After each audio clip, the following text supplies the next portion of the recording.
है जिसमें कि लाइट का प्रॉब्लम है। तो देखिए एक बार मैं दिखा दूँ ग्राफिक्स आ रहा है कि नहीं। तो देखिए यहाँ पर हम इसका दबाते हैं ऑन ऑफ बटन। तो ऑन ऑफ बटन मैंने दबा दिया है, ठीक है। देखिए इसमें नया फोल्डर लगा हुआ है और यहाँ पर दिखाइए एक बार। देखिए आपको एमआई का लोगो दिख रहा है कि नहीं, ठीक है। देखो इसके अंदर एमआई का लोगो आ रहा है। तो देखिए आप देख सकते हैं कि इसमें एमआई का लोगो आ रहा है, पर इसके अंदर आपका लाइट नहीं आ रहा। तो देखिए इसमें लाइट नहीं आ रहा, तो हम चेक करेंगे कि लाइट को कैसे रिपेयर करना है। देखा आपने कि ये जो हमारे पास Redmi 12 5G है उसमें आपका लाइट नहीं आ रहा, जबकि किसी भाई ने देखो उसके पास दूसरा भी सेम बोर्ड था, ये वाला। देखो ये बोर्ड थोड़ा सा यहाँ से देखेंगे तो ये दबा हुआ बोर्ड है। देखिए यहाँ से दब रहा है बोर्ड, देखो यहाँ से फूला हुआ है, ये बोर्ड तो खराब है। उन्होंने इसका पूरा का पूरा सेक्शन चेंज कर दिया, फिर भी लाइट नहीं आया है।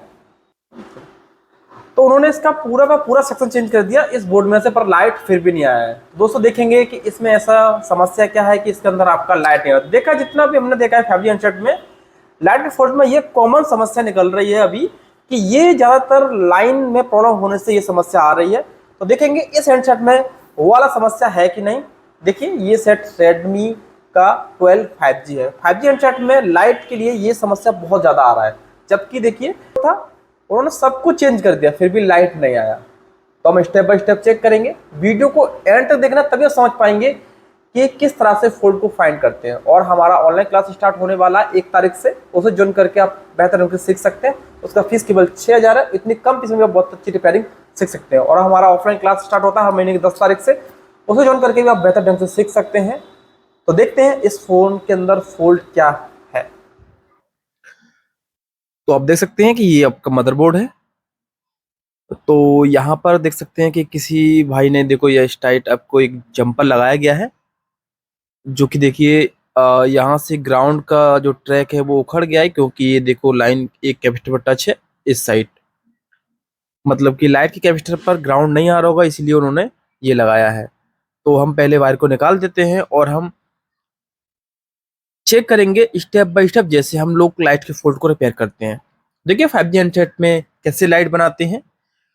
देखिए सबसे पहले आपको बोर्ड को क्लीन करना होगा, जिससे कि हम समझ पाएं कि इसमें उन्होंने क्या क्या काम को किया है। बाकी उनके पास सेम बोर्ड है, वो सब कुछ चेंज कर चुके हैं, फिर भी समस्या आपका सॉल्व नहीं हुआ है। तो देखते हैं कि एक्चुअली इसमें समस्या क्या है। बाकी जो इसका जैक है वो भी हमको फ्रेश दिख रहा है, जैक में हमारा कोई समस्या नहीं है। और ना ही ये सेट वाटर डैमेज है, जिससे कि जैक के अंदर हमको सभी के सभी लाइन सोल्ड मिल रहा है, मतलब कि इसमें जंग वगैरह तो नहीं है। देखिए जैक एकदम फर्स्ट क्लास है। तो पहले क्लीनिंग का ध्यान दीजिए। तो सबसे पहले हमारा काम होगा कि जितना भी लाइन हमारा डिस्प्ले के जैक पर आता है, तो हम एक बार इसका बोर्नियो ओपन करते हैं और चेक करते हैं कि इसमें कितने सारे ट्रैक हैं जो कि इसके जैक के किस किस पिन पर आते हैं, उन सभी को हम चेक करेंगे। देखिए यहाँ पर जैक एकदम कंप्लीट है। तो हमको चेक करना होगा रीडिंग। तो सबसे पहले हम चेक करते हैं इसमें रीडिंग, सबसे पहले एनोड लाइन की। तो मीटर सेट कर दिया डायोड मोड पर और आप देख सकते हैं यहाँ पर इमेज है। तो ये बोर्नियो से लिया गया है। इसका पिन नंबर 1 पर हमारा आता है एनोड का रीडिंग, जो कि सही आ रहा है, जो कि लगभग 500 के करीब है। वह देखते हैं।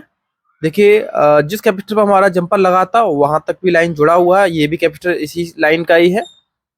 जैसे हम लोग जहां पर हमारा बूस्ट वोल्टेज बनता है 20 से 30, तो यहाँ तक लाइन जुड़ा हुआ है। देखिए जो K1 K2 कैथोड की जो लाइन की रीडिंग है वो भी हमको क्लियर मिल रहा है। यहाँ पर देखो 600 प्लस रीडिंग मिल रहा है। इसके बाद PW लाइन है वो भी क्लियर है आपका।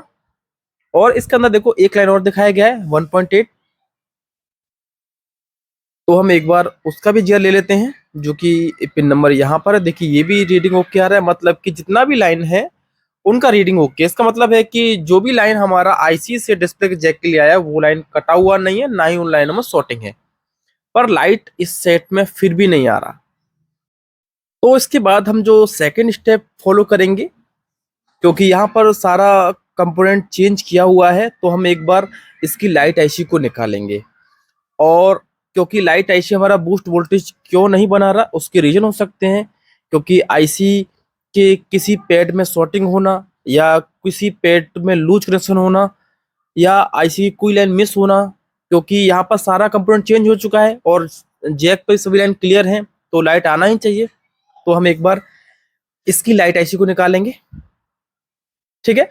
उससे पहले हम एक बार ये चेक कर लेते हैं कि एनोड की लाइन पर हमको जितना बैटरी वोल्टेज है उतना वोल्टेज प्रॉपर मिल रहा है कि नहीं मिल रहा। कभी कभी हमने देखा है कि लीकेज होने पर कुछ वोल्टेज ड्रॉप हो जाता है। देखिए यहाँ पर 4.3 वोल्टेज है, तो यहाँ पर भी सेम आना चाहिए। देखिए 4.3 वोल्टेज भी सेम आ रहा है, इसका मतलब है कि यहाँ पर वोल्टेज भी हमारा ड्रॉप नहीं हो रहा और बैटरी भी हमारा फुल चार्ज है।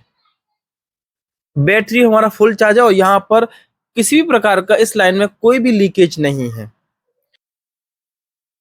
तो हम एक बार इसका आईसी निकालेंगे, क्योंकि आईसी लगाते टाइम शायद आईसी में ज्यादा हीट चला गया हो या आईसी पहले से ही उस बोर्ड का भी खराब हो, ऐसा भी हो सकता है। तो हम एक बार आईसी को निकालेंगे और आईसी को नया लगाने से पहले एक बार उसका जीआर चेक करेंगे। कई केस में ऐसा होता है कि कुछ भाई आईसी लगाते टाइम उन पर सही से लग नहीं पाता, या ऐसा हो सकता है कि आईसी पहले से खराब हो सकता है। तो हम यहाँ पर इस आईसी को निकालते हैं और एक बार इसका सभी पैडों का जीआर वैल्यू लेंगे, उसके बाद एक नया आईसी यहाँ पर लगाएंगे और चेक करेंगे कि फिर हमारा लाइट बनता है कि नहीं। तो देखिए आईसी मेरा निकल गया है। यहाँ पर जो हीट लिया है वो 400, ठीक है। यहाँ पर आप 340 हीट ले सकते हैं, उस पर आराम से आपका जो आईसी है वो निकल जाएगा। देखिए यहाँ पर थोड़ा सा क्लीन कर लिया और देख सकते हैं कि यहाँ पर हमको सभी की सभी बॉल्स क्लियर दिख रही हैं। एक बार मीटर सेट कर लेंगे डायोड मोड पर और फिर हम चेक करेंगे। देखिए बोनी को मदद से देख सकते हैं कि जिसका डेटा का जो लाइन है उस पर रीडिंग नहीं आ रहा। दूसरा देख सकते हैं कि जो क्लॉक का लाइन है उस पर भी हमको कोई रीडिंग नहीं आ रहा, जबकि इसका ईएन का जो लाइन है उस पर रीडिंग हमको आ रहा है। क्योंकि इसमें जो 3 लाइन है वो आपकी किसी अदर आईसी से आती हैं और जो हम लोग लाइन चेक करते हैं वो आईसी से डिस्प्ले के जैक के लिए जाती हैं। अब जो एनोड कैथोड की लाइन थी वो तो लाइन पर रीडिंग आ रहा था, इसका मतलब है कि ये लाइन तो जुड़ा हुआ है। दोस्तों जैसे हमने देखा कि इसके अंदर हमने पहले रीडिंग चेक किया, रीडिंग सबका बराबर था। अब जब हमने इसका फाइनल रिजल्ट देखा आईसी को निकालना, क्योंकि हमें आईसी अब चेंज करना था, तो आईसी को चेंज करते टाइम हम लोग रीडिंग लेते हैं। तो हमने देखा कि यहाँ पर हमको डेटा प्लस क्लॉक, देखिए ये डेटा क्लॉक की दोनों लाइन है यहाँ पर, जो कि ऑटोमेटिक में आपको दिख रहा है डेटा क्लॉक की लाइन है, जो कि कहाँ से आती है, ये दोनों आपकी आती है सीपीयू से। देखिए यहाँ पर आपको दिख रहा है ये आपकी दोनों लाइन है और ये दो लाइन कहाँ से आती है आपकी, देखिए ये आपकी दो लाइन आती है सीपीयू से, देखो ये आ रही है और इनको यहां से मिलता है आपका ये पुल अप वोल्टेज 1.8, ठीक है। तो इस आईसी के अंदर क्या है, तो देखिए इस आईसी के अंदर क्या है कि डेटा क्लॉक की जो लाइन है वो कट गया है।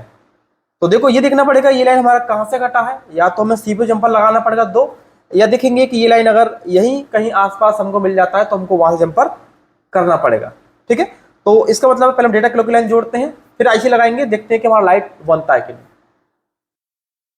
तो यहाँ जैसे हमने देखा बोर्ड न्यूज से ये लाइन हमारी सीपीयू से आ रही है डेटा क्लॉक की लाइन।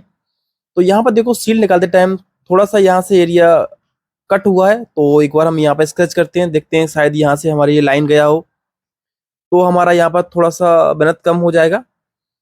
तो देखिए यहाँ पर हमने स्क्रैच किया है तो हमको कुछ ट्रैक नीचे से टूटा हुआ दिख रहा है।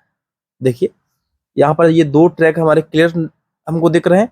अब ये ट्रैक हमारे डेटा क्लॉक के भी हो सकते हैं या मेरा किसी और सेक्शन के लाइन गया हो, जैसे टच का भी हो सकता है या कोई और लाइन का भी हो सकता है। देखो यहाँ पर हम दोनों को स्क्रैच कर लेते हैं क्योंकि ये लाइन हमें जोड़ना जरूरी है। देखिए यहाँ पर देखो ये दोनों ट्रैक हमने स्क्रैच कर लिए, प्रॉपर स्क्रैच करेंगे और देखिए दोनों प्रॉपर स्क्रैच हो गए। अब एक बार हम चेक करेंगे जो ट्रैक है वो हमारे डेटा क्लॉक के तो नहीं है। तो देखिए यहाँ पर हमने क्लियर कर लिया और हम एक बार बीप चेक करेंगे यहाँ से यहाँ तक। तो देखिए यहाँ पर हमको कोई भी क्लू नहीं मिला। एक बार हम ब्लेड लगाएंगे और चेक करेंगे क्योंकि ये लाइन बहुत पतला है, तो यहाँ पर कुछ नहीं आ रहा। यहाँ पर ना एक बार सही से लगाएंगे, देख सकते हैं कि देखो इसमें से एक ट्रैक हमको मिल गया। देखिए ये एक बार फर्स्ट पे लगा के देखते हैं। फर्स्ट पे देखिए एक ट्रैक हमको यहाँ मिल गया जो कि हमारा लाइट आईसी का ही ट्रैक है, ठीक है। एक बार सेकंड ट्रैक भी चेक कर लेते हैं, शायद दूसरा ट्रैक भी यही हो। देखिए इस साइड देख सकते हैं कि यहाँ पर हमको दोनों के दोनों ट्रैक मेरे ये डेटा क्लॉक के ही हैं, जो कि यहाँ से गए हैं सील निकालते टाइम ये ट्रैक टूट गए हैं। तो इस साइड देखेंगे क्योंकि हमें ये ट्रैक को जोड़ना भी है, तो इस साइड से लाइन हमारा सीपीयू से आया होगा। तो यहाँ पे थोड़ा स्क्रैच करते हैं क्योंकि इसका कहीं ना कहीं क्लू जरूर होगा, क्योंकि ये लाइन यहीं से स्क्रैच हुआ है, यहीं से टूटा है। थोड़ा स्क्रैच करते हैं और ध्यान दीजिए स्क्रैच करते टाइम आपको ब्लेड एक अच्छा लेना है, ठीक है। ट्रैक निकलने के बाद देखिए, देखो यहाँ देख सकते हैं, यहाँ भी हमको लगभग कुछ ट्रैक दिख रहा है। देखो मतलब कि यहाँ भी 2 ट्रैक हमको दिख रहा है। तो हम एक बार रीडिंग चेक करेंगे ट्रैक को निकालने के बाद। देखिए ये ट्रैक हमको दिखने लगा। तो यहाँ देख सकते हैं कि हमको दोनों ट्रैक प्रॉपर दिख रहा है। यहाँ पर आपको बिल्कुल ध्यान से काम करना है, ठीक है। यहाँ पर गलती अगर हुआ तो ये ट्रैक फिर डायरेक्ट सीपीयू से आएगा अंडरग्राउंड होकर, तो फिर हमें बहुत दिक्कत होगी। तो देखिए यहाँ पर हमने दोनों ट्रैक को आराम से स्क्रैच कर लिया। देखो फर्स्ट ट्रैक स्क्रैच हो गया, सेकंड ट्रैक को भी स्क्रैच कर लिया। देखो दोनों ट्रैक स्क्रैच हो गया मेरा। तो एक बार हम रीडिंग चेक करेंगे। ये ट्रैक की जो रीडिंग है, डेटा क्लॉक का लाइन होगा तो इसका रीडिंग 500 प्लस आना चाहिए। अगर ये रीडिंग देखते हैं कि 500 प्लस रीडिंग आता है कि नहीं, क्योंकि हमने कई बार बोर्ड में डेटा क्लॉक का लाइन चेक किया है, उनका रीडिंग 500 प्लस आता है। तो यहाँ से तो हमको मालूम होगा ये लाइन तो मेरा क्लियर है कि ये डेटा क्लॉक का ही लाइन है, और ये लाइन इसके सामने से गया है, इसका मतलब ये लाइन यहीं पे जोड़ेगा। ये डेटा क्लॉक का लाइन है। देखते रीडिंग उस साइड से आ रहा है कि नहीं, सीपीयू साइड से। देखिए यहाँ पर रीडिंग हमको सही आ रहा है, और देखिए दोनों लाइन पर रीडिंग सही है। इसका मतलब है कि मेरा डेटा क्लॉक का लाइन है वो भी यहाँ पर क्लियर है। तो हम जल्दी से जंपर करते हैं और चेक करते हैं कि सेट में हमारे लाइट आती है कि नहीं। तो यहाँ पर आप यूज कर सकते हैं माइक्रो जंपर 0.009 mm, या तो आपके पास कोई भी माइक्रो जंपर 0.02 mm है तब भी लगा सकते हैं। नहीं तो अगर आपके पास नहीं है तो कोई भी, तो जो डिशोल्ड वायर है जिससे आप साफ करते हैं, आप उसका भी यूज कर सकते हैं। उससे भी बेहतर ढंग से आपका जंपर लग जाता है इससे, ठीक है। देखिए यहाँ पर हमने दोनों जंपर ले लिए। अब इन दोनों जंपर को हम हीट से लगा देंगे। तो ये देखो आपको हीट यहाँ पर 280 लेना है, क्योंकि नीचे जस्ट सीपीयू है, क्योंकि सीपीयू को हीट चला गया तो बहुत ज्यादा दिक्कत होगा, से डेड भी हो सकता है। तो यहाँ पर 280 की हीट पर हम आराम से दोनों जंपर को लगा लेंगे और आराम से दोनों जंपर लग जाएंगे हमारे। तो एक जंपर तो हमारा लग चुका है। देखो सेकंड जंपर को लगा लेंगे हल्का सा। देखिए ये साइड चिपक गया है, और इस साइड दोनों वायर को बराबर कर लेंगे और हल्का हल्का सा पिपिट लगा लेंगे, जिससे कि जल्दी से हमारा जो ट्रैक है वो चिपक जाए। देखिए दोनों ट्रैक हमारे मिल गए। साफ करते हैं। देखिए दोनों ट्रैक क्लियर है। एक बार रीडिंग फिर से चेक कर लेते हैं कहीं दोनों ट्रैक आपस में मिल तो नहीं गया। दोनों ट्रैक का रीडिंग क्लियर है, अलग अलग है। यहाँ भी रीडिंग चेक कर लेते हैं। देखिए मतलब कि हमारा जो ट्रैक है वो जुड़ चुका है और हमारा रीडिंग आ गया है। तो हम एक बार यूवी मास्क लगाएंगे। यूवी मास्क हमने यूज किया है ट्रांसपेरेंट, जो कि 3 सेकेंड में ही सूख जाता है, ठीक है। तो यहाँ पर हमने लगाया यूवी लाइट। उसके बाद हम आईसी लगाएंगे। देखिए यहाँ पर हम जो हमने आईसी निकाला था उस आईसी को रिवॉल्व नहीं करेंगे, क्योंकि पहले से ही आईसी देख सकते हैं कि यहाँ पर जो ट्रैक है उनका बॉल अच्छा है और रीडिंग तो हमको अभी आ रहा है। तो हम एक बार आईसी को लगाएंगे, फिर चेक करेंगे कि हमारा जो लाइट का जो फोल्ड था इस सेट के अंदर तो सॉल्व होता है कि। तो देखो हमने आईसी को रिवॉल्व नहीं किया है, ठीक, क्योंकि आईसी का बॉल पहले से अच्छा लग रहा है और बोर्ड के अंदर भी आईसी का बॉल अच्छा ही है। थोड़ा सा चिमटे से पकड़ लेंगे, क्योंकि बॉल बना हुआ है तो हमारा इधर उधर हमारा बॉल ना जाए। थोड़ी देर आपका बॉल हल्का सा कोई बॉल चिपक जाता है तो उसके बाद आप चिमटे हटा लीजिए, और थोड़ी देर हीट मारने के बाद जैसे आपका आईसी लगे तो आपका हिला के देख लीजिए। हिल गया तो मतलब आईसी आपका लग गया है प्रॉपर। तो हल्का आईसी लाते हैं। देखिए आईसी हमारा हिल गया है, मतलब कि आईसी लग गया। अब हम चेक करेंगे लाइट आता है कि, थोड़ा बोर्ड को ठंडा होने देते हैं और उसके बाद चेक करेंगे लाइट हमारे फोन में बना कि नहीं।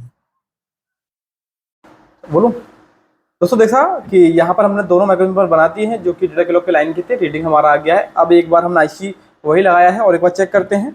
तो यहाँ पर अभी बोर्ड हमारा गर्म है। तो देखिए आईसी हमारा लग चुका है, और एक बार हम फाइनल चेक करेंगे कि अभी हमारे फोन में जो लाइट नहीं आ रहा था अभी वो लाइट आता है कि नहीं। तो एक बार दिखाइए साइड, इस नया फोल्डर है, पास में आ जाइए।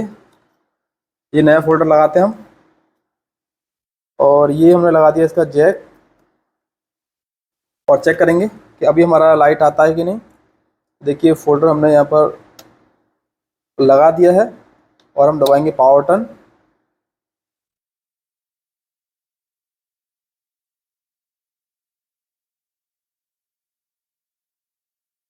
देखिए लाइट हमारा आ गया है। लाइट आपके सामने आ गया है। देखो लाइट एकदम फर्स्ट क्लास है।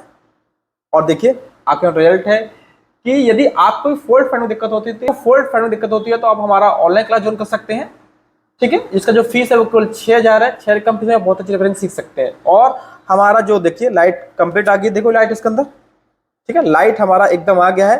और यदि आपको हमारा ऑफलाइन ज्वाइन करना है तो आप ऑफलाइन हमारा हर महीने की 10 तारीख क्लास स्टार्ट होता है, तो उसको ज्वाइन करके आप बेहतर ढंग से सीख सकते हैं। तो ये हमारा जो फोल्ड था लाइट का वो कंप्लीट हो गया है और आपके सामने देखिए ये लाइट आपका आ गया है। धन्यवाद।